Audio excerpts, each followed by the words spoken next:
Welcome back. A headache for entrepreneurs this holiday season. Small businesses faced with price hikes and supply shortages before even fully being able to recover from the pandemic. Here now, Linda McMahon, former head of the Small Business Administration under President Trump, and is now with the America First Policy Institute. Linda, great to see you tonight. I speak to small business owners every day. One basically just told me that her business has been crushed by what's happened with the supply chain and also just the prolonging and extension of this pandemic. There's no demands for her particular goods out there. She's being crushed at home by inflation. People are suffering. Your thoughts on this? Well, they certainly are suffering, Jackie. First of all, thank you for having me on, and I hope that this upcoming Thanksgiving season, you're going to have a wonderful Turkey Day on Thursday. Thank you. I hope so. But there are so many.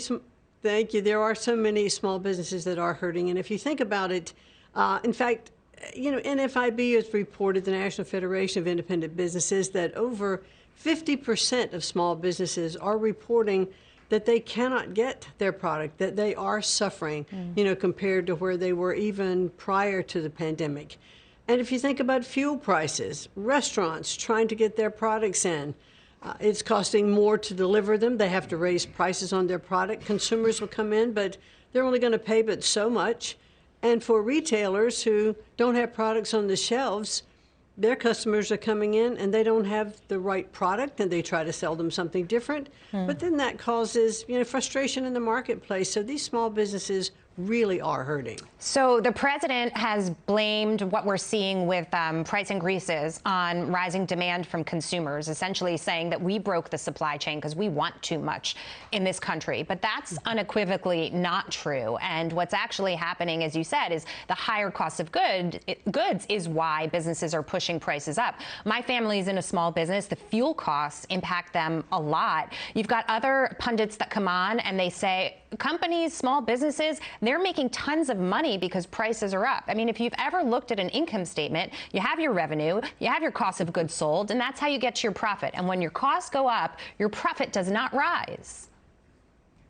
Well, that's exactly right. Sometimes it is about a volume business, but not most of the time. And when cost of goods go up, whatever the reasons for that increase in costs are, whether it's fuel costs, where it's shortages, where it's supply and demand. And if there are fewer products in the marketplace, then the cost of those products are going to go up. And there is less money to the bottom line, that is for sure. Yeah.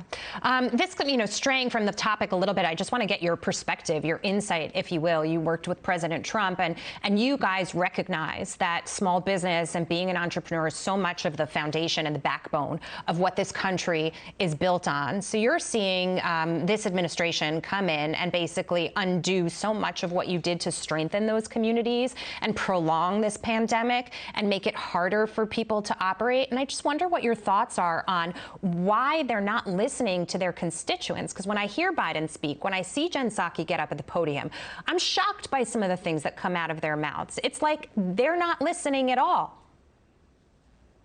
You know, it's really interesting just when you think about some of the things that President Biden wants to undo. In other words, he wants to raise taxes again. And he says, that the middle class won't bear the brunt of these taxes, but in fact they will.